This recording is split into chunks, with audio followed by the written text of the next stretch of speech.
muchas gracias al doctor Botero y al doctor Clavijo por la invitación y muchas gracias a Arturo Sanabria porque me permitió saber qué había dicho el doctor Ordóñez para efectos de poder hacer referencia a sus preguntas sobre el particular. Yo creo que lo que les importa a ustedes más que otra cosa es el enfoque que le estamos dando al proyecto de ley. Básicamente ustedes creo que me han oído en dos oportunidades anteriores en estos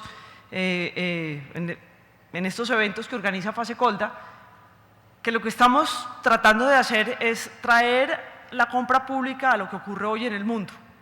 Entender que se trata de un sistema donde hay relaciones entre proveedores y compradores, donde la ley que más importa es la ley de la oferta y la demanda, y donde hay unos procedimientos y unas normas relativas a esos bienes y a esos servicios que demandan las entidades estatales, y que lo que uno debe hacer es ser el principal en términos económicos y mirar cómo opera ese sistema. Por eso las tareas que ha hecho Colombia Compra Eficiente hasta ahora tienen que ver con análisis de la información de la demanda de las entidades estatales, entender cuáles son los problemas cuando las entidades estatales acceden al mercado, cuáles son los problemas que tienen los proveedores cuando satisfacen esas necesidades y buscar formas de hacer más eficiente esa relación y de superar los problemas de información, las asimetrías de información. Este proyecto de ley busca varias cosas que tienen que ver con eso. En primer lugar, ustedes recordarán en la Constitución del año 91 pareciera que se les olvidó la contratación pública, porque están una serie de estatutos numerados y hay uno que no tiene ninguna numeración. Y si uno hace un poquito de arqueología jurídica se da cuenta que muy posiblemente lo que pasó es que eso se les había quedado un poquito en el tintero. Pero lo que dice la Constitución es que tenemos que tener un estatuto. Y resulta que en Colombia no hemos tenido un estatuto, pero no es una ley estatutaria, pero esas discusiones, la verdad, a mí no me parece que nos agreguen muchísimo valor, pero que tenemos que tener un cuerpo normativo. Desafortunadamente, cada vez que ocurre algo en Colombia, queremos solucionar el problema a través de una norma. Y entonces nunca hemos tenido un estatuto, sino hemos tenido una cantidad de normas desperdigadas que lo que hacen finalmente es incrementar el costo de la compra pública. Porque entre más abogados necesite yo para organizar mi licitación, porque no sé cuál es la norma que se aplica, pues obviamente lo que tengo es más costos de transacción. El otro tema que es importante tener aquí en cuenta es la cantidad de regímenes excepcionales. Entonces, una de las cosas que estamos diciendo es qué es compra pública y qué no es compra pública. Les voy a poner un ejemplo. En la ley 1150 se dice que en los siguientes casos hay lugar a la contratación directa. Si ustedes miran con juicio esa lista de mercado, no hay compra pública. Las operaciones de crédito no son compra pública. Los convenios interadministrativos para que Colombia Compra Eficiente y el SENA se pongan de acuerdo para cumplir su misión tampoco son compra pública. Entonces, acabamos cometiendo un error diciéndole un nombre que no toca a las cosas. Y eso ustedes dirán, pero qué bobería, ¿qué importa? Pues es muy grave.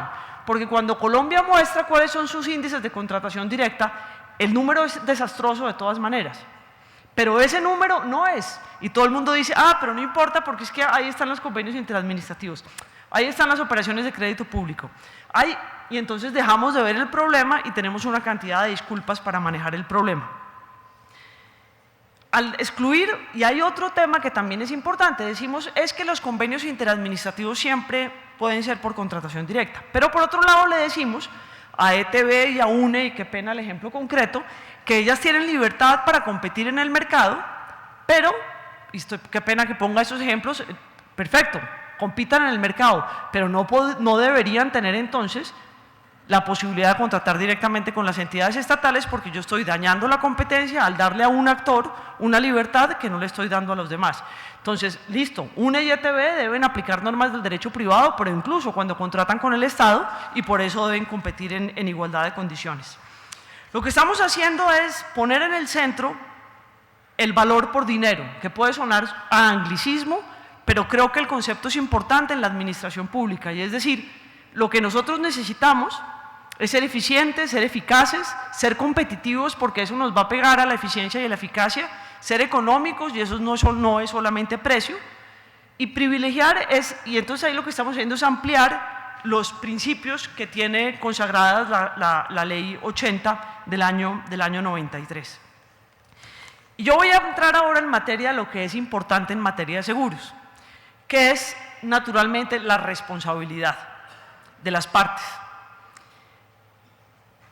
El contrato es un acuerdo de voluntades para hacer algo o para entregar algo. Y obviamente el contrato es incompleto por definición. Si los contratos fueran completos, pues no tendríamos nunca riesgos. Y adicionalmente tenemos una cantidad de asimetrías en la información. Si yo hago un contrato con alguno de ustedes, o ustedes hacen una competencia para ganarse un contrato, yo no sé qué están pensando ustedes y ustedes no saben qué estoy pensando yo. Por más de que hagamos los mayores esfuerzos, por más de que tengamos una cantidad de información compartida. Entonces el contrato por definición es incompleto. Lo tratamos de llenar en la medida de lo posible y de completar en la medida de lo posible, pero el contrato es incompleto. Antes del contrato hacemos la famosa tarea de analizar el riesgo, de estimar, tipificar, evaluar y saber quién puede asumir de una mejor manera esos riesgos.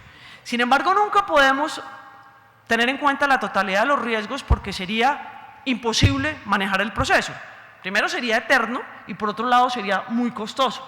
Entonces siempre tenemos herramientas para decir hasta dónde llegamos y siempre va a ir lugar, sobre todo cuando hay temas mucho más complejos, a riesgos que no se prevén.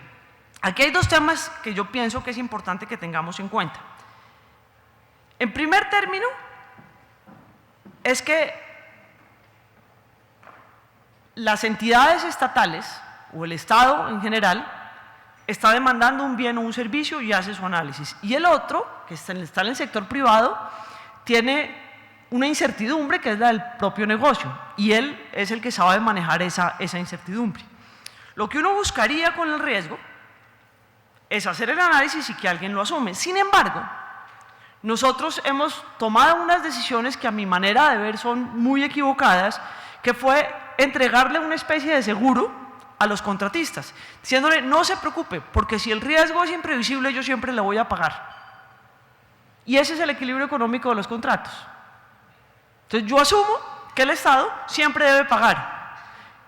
No, que eso ha mejorado un poco con el tiempo, sí, de acuerdo, ha mejorado un poco con el tiempo.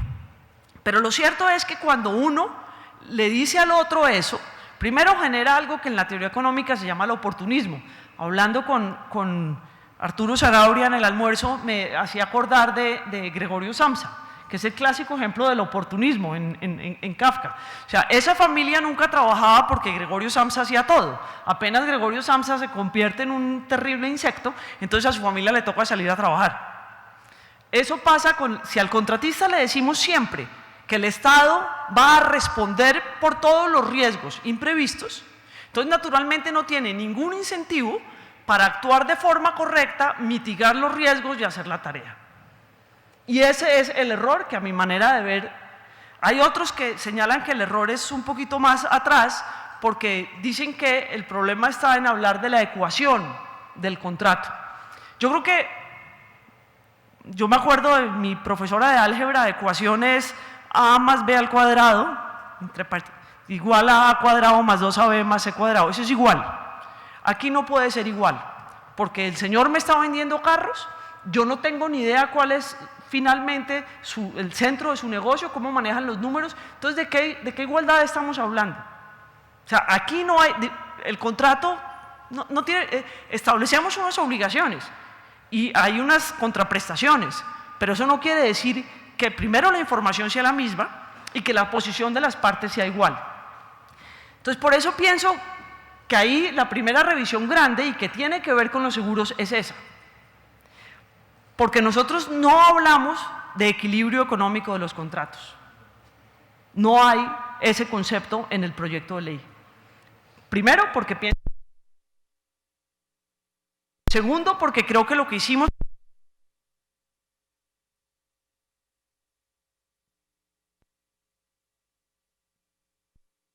contribuyentes a todos los contratistas en nombre de los contribuyentes. Entonces algunos dicen, no, tenga cuidado, Paca, tenga cuidado porque es que nadie tiene por qué correr con un perjuicio de acuerdo, por cuenta de una mala administración del Estado, de acuerdo, pero los demás contribuyentes no tienen por qué pagar por el oportunismo de uno u otro contratista. Y ahí en España ha habido un cambio muy importante recientemente con las concesiones españolas, y es ¿por qué el resto de los contribuyentes tiene que responder por el oportunismo de un contratista? Y lo que hizo España fue decir, solamente hablo de posibilidades de revisión, no de equilibrar las cargas, sino de revisión cuando tenemos unos contratos que son de largo plazo y que requieren unas inversiones muy grandes del contratista.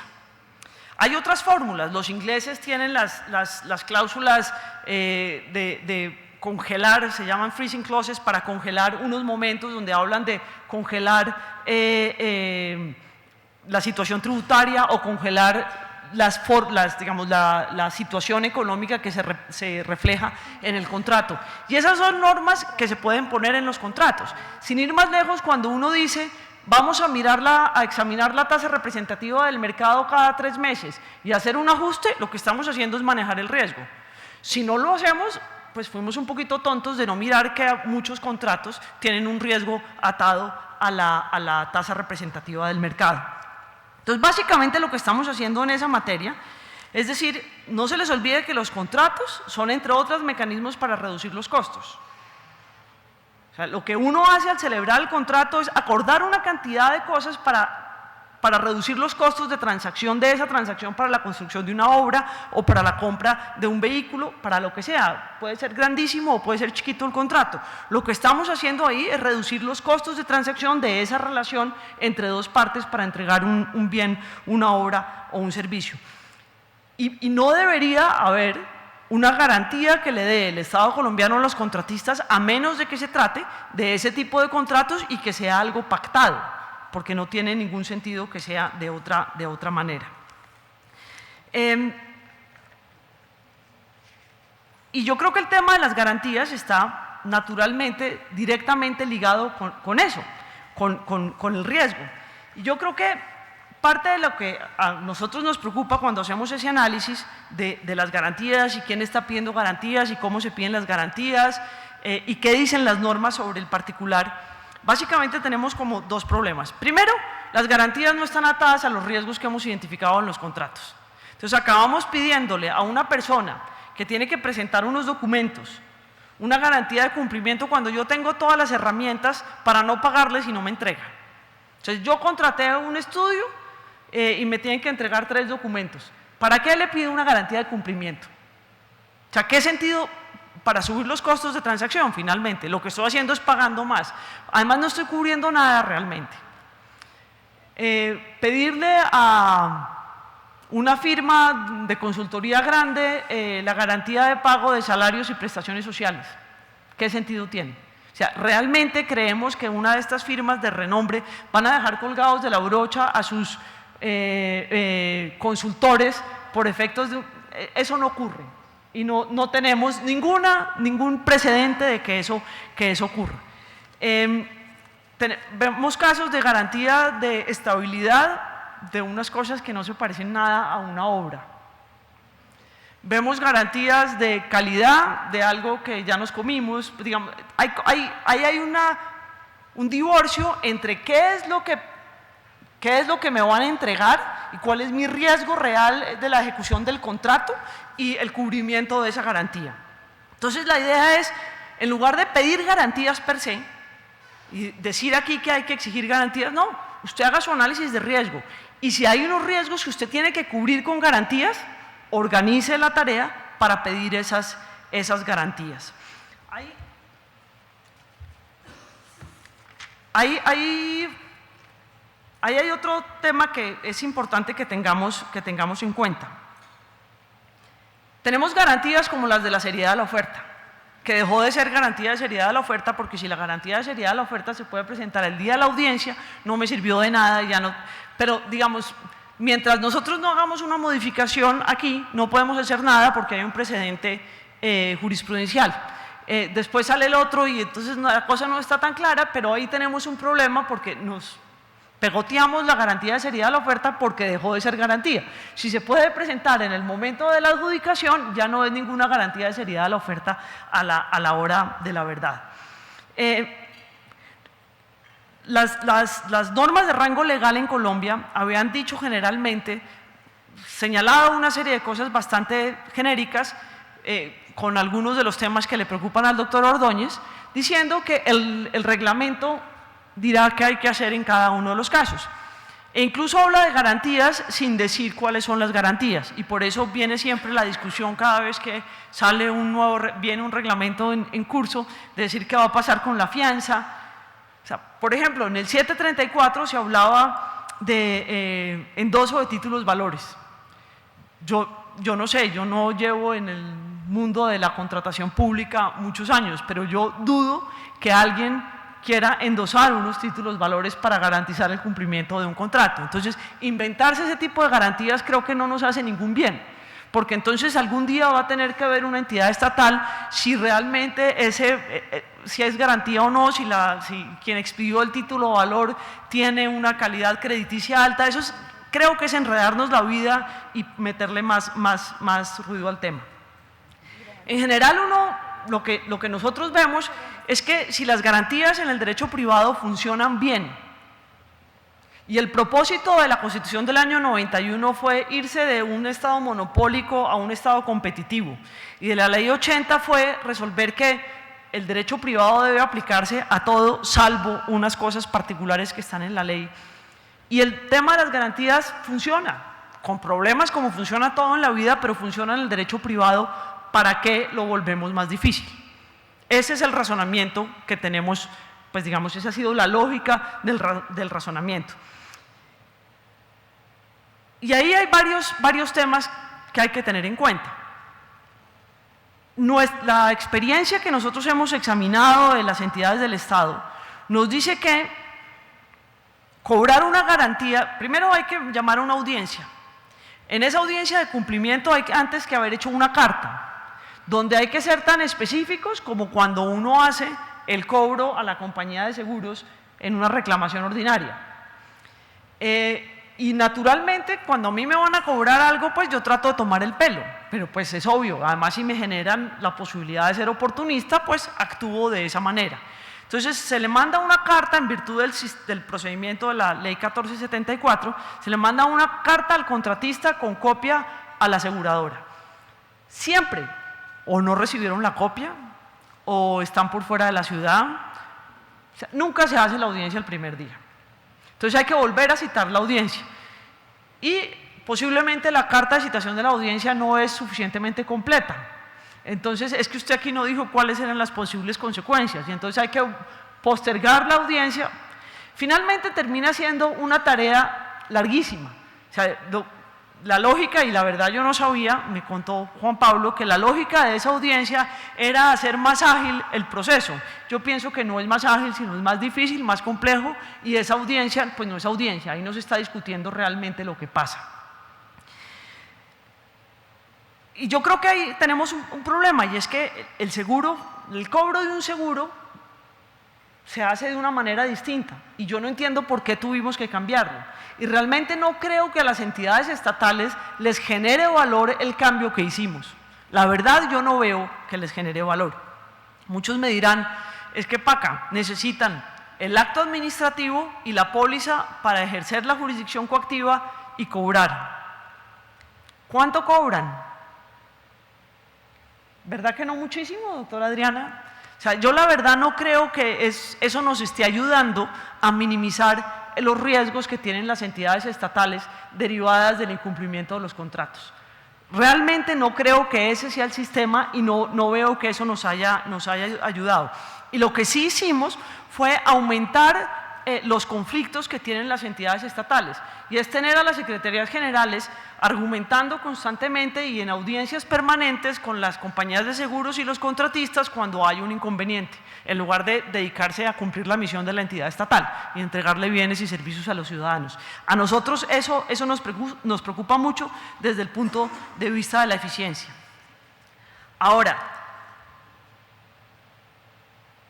hay un tema que es bien preocupante también, y es el asociado a que el riesgo, a que yo pedí una póliza por pedir una póliza. Entonces yo dije, la chorrera de obligaciones que están en el contrato, usted las tiene que asegurar vía una póliza. Además, porque finalmente terminamos siempre en compañía de seguros. Eso no tiene mucho sentido. Yo debería poder organizar el cumplimiento de las obligaciones de otra manera. Y entonces ahí me voy a las multas. A mí me parece un error gigantesco la forma como quedaron las multas en la ley 1474 y en la ley 1150. O sea, las multas están hechas para alquilen un carro, llevan el carro tarde y ¿qué pasa? Les cobran una multa en la tarjeta de crédito y punto. En el derecho privado, cuando a mí me ha tocado hacer eso, básicamente lo que uno dice es me tienen que entregar el día 20. Si no me entregan el día 20, yo por cada día de demora le cobro tanto. ¿Cómo me aseguré? Pues no pagándole todo ese mismo día. Yo tengo que ser suficientemente inteligente para organizar el flujo de pagos del contrato para que el señor tenga un incentivo de cumplir. Las multas culminatorias nos llevan a lo mismo. Entonces uno cita al proveedor, cita a la compañía de seguros, toman el pelo 40 días y finalmente muchos ya cumplieron el día que uno tiene la audiencia y no hay nada que hacer. Yo no creo que las multas deban estar atadas a un acto administrativo. Y ahí viene otro tema, y es la idea de que todo tiene que ser acto administrativo en el sistema de compra pública. Estamos haciendo un proceso de abastecimiento. En el proceso de abastecimiento, las partes son iguales a menos que uno utilice unas facultades especiales que son poquitas. Entonces, ¿por qué vamos a hablar de que imponer multas en un contrato de adecuación de una oficina tiene que ver con una función especial que tiene el Estado o con una facultad especial que tiene el Estado? No tiene ninguna. Es distinto cuando yo puedo interpretar, modificar o terminar o declarar la caducidad de un contrato. Ahí entiendo que hay una función administrativa, pero en esos otros casos realmente yo no entiendo por qué estamos hablando de eso. Y creo que eso no era lo que quería la Constitución. Eso después es un enredo de la ley 489, pero bueno. Y entonces ahí vamos al incumplimiento. Yo creo que el Código Civil tiene el tema del incumplimiento bastante bien organizado. La verdad pienso que lo tiene bastante bien organizado. Y yo no debería poder declarar el incumplimiento. Yo debería poder decir, usted está incumpliendo un contrato. Sentémonos a arreglar, porque es que usted no me incumplió el contrato, le voy a poner las multas. Pero declarar el incumplimiento de un contrato cuando estamos hablando de la compraventa de computadores es ¿y para qué? Finalmente pareciera que la declaración de incumplimiento atado al acto administrativo tiene un solo propósito y es cobrar la garantía. O sea, lo que yo veo ahí no hay ningún otro propósito. Y entonces acabamos desvirtuando ¿qué es lo que necesitamos? Pues que las entidades estatales operen y le entreguen bienes y servicios a los ciudadanos. Entonces acabamos enredando la pita de tal manera que nos inventamos que vamos a declarar un incumplimiento para efectos de poder jalar, como dicen en la jerga, la póliza. Y por eso tenemos ahí otro problema. Viene el tema en la declaración de cumplimiento que me decía Arturo, que señalaba el doctor Ordóñez, que es la cuantificación de perjuicios. Cuando nosotros tenemos que presentarle esto a los miembros de la OCDE, siempre abren los ojos como diciendo, ustedes, entidad estatal, pueden establecer los perjuicios, pero ¿y cómo así? O sea, ¿cómo que ustedes motu propio dicen, esto me valía a mí tanto y que no haya ningún tercero que diga, sí, estos son sus perjuicios?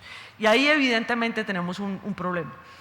Y por eso nosotros estamos buscando que no haya una facultad especial de declarar unilateralmente el contrato. En ningún caso. Otra cosa es terminación, modificación e interpretación en los casos de obra pública, pero de obra pública de verdad, no de adecuación de unas oficinas. En concesión y cuando hay la entrega de los monopolios del Estado. En esos casos tiene todo el sentido porque hay un tema de orden público inmerso, pero en la compra de computadores o en la logística para eventos, en ese tipo de cosas realmente no vemos que eso sea necesario por ningún lado. El doctor Ordóñez, según lo que me dijo Arturo Sanabria, también hablaba del tema de si el contrato de seguro es estatal o no es estatal. Y también Juan Pablo me habló del tema. La verdad, yo creo que la interpretación que hacemos nosotros está muy lejos de ahí. Finalmente, yo necesito ser una entidad estatal o ejecutar recursos públicos para estar hablando de un contrato estatal. Si no, estoy fuera del sistema de compra pública. Son las entidades estatales o algunas entidades privadas que ejecutan gasto público, entonces ahí las metemos en el paquete del sistema de compra pública, pero si no, no estaríamos hablando de que el seguro es un contrato estatal. A mí también me aburre mucho el tema de los 2 años, de la prescripción y la posibilidad del acto administrativo para interrumpir la prescripción. Insisto, yo creo que si el contrato de seguro funciona como funciona, en lugar de inventarnos cosas, deberíamos remitirnos al derecho privado y decir, si funciona, aceptemos que funciona y hagámoslo funcionar para la contratación pública. Sin embargo, hay 2 temas que son muy controversiales y donde las discusiones se hicieron muy serias y no fáciles de ganar. Y tienen que ver con la revocatoria del contrato de seguros. Y básicamente lo que le preocupa a muchas entidades estatales es que la entidad estatal no tenga herramientas para continuar con la cobertura. Entonces, si el contrato se puede revocar en cualquier momento, ¿qué hace la entidad estatal? Se queda descubierta. Y eso ha sido una preocupación. Yo he tratado de insistir que sigamos con la lógica del derecho privado y muchos me dicen, ahí no tenemos mucho espacio para movernos. Yo creo que el único espacio, lo hablamos con Libardo y con Adriana hace como 2 meses, es que las entidades estatales fueran las que contrataran su cobertura para el cumplimiento de los contratos, en donde estaríamos entonces en el cambio absoluto de quién es el afianzado, toda la teoría que explicó el doctor Ordóñez de la falta de interés que tiene el contratista en el contrato de seguro. Sin embargo, yo creo que no estamos cerca de eso y entonces hay que ser realistas. Hay que ser realistas porque las entidades estatales no van a tener un rubro presupuestal muy fácilmente para decirle a Hacienda, miren, mis contratos son por tanto, miremos cómo es la cobertura. Entonces ahí tenemos que ser realistas y yo prefiero ser absolutamente franca y decirles que ahí estamos un poco crudos, porque no creo que sea fácil decirle al Ministerio de Hacienda que las entidades estatales contraten sus propios seguros. Ahora, sobre el anticipo yo quería hacerles 2 reflexiones también. Lo que dice la norma actualmente es que el anticipo tiene que tener una garantía y que en la mayoría, bueno, que en los casos de obra pública, salud, los de licitación, en muchísimos casos es necesario que el anticipo lo maneje una fiducia, un patrimonio autónomo. Ese patrimonio autónomo es fuente de pago, ¿cierto? Y si yo tengo un sistema para revisar cómo se hacen los pagos, pues estoy teniendo una garantía. Por allá cuando a mí me tocaba hacer financiación de proyectos, generalmente lo que uno utilizaba era una fiducia de pagos y esa era la garantía de los bancos. Esto es similar y deberíamos pensar que si yo ya tengo la fiducia, le vale mucho a la nación porque finalmente, pues y a las entidades estatales, porque eso no lo paga el contratista, sino lo pagamos todos los colombianos de nuestro bolsillo, es que si además de la fiducia tengo que pagar una garantía de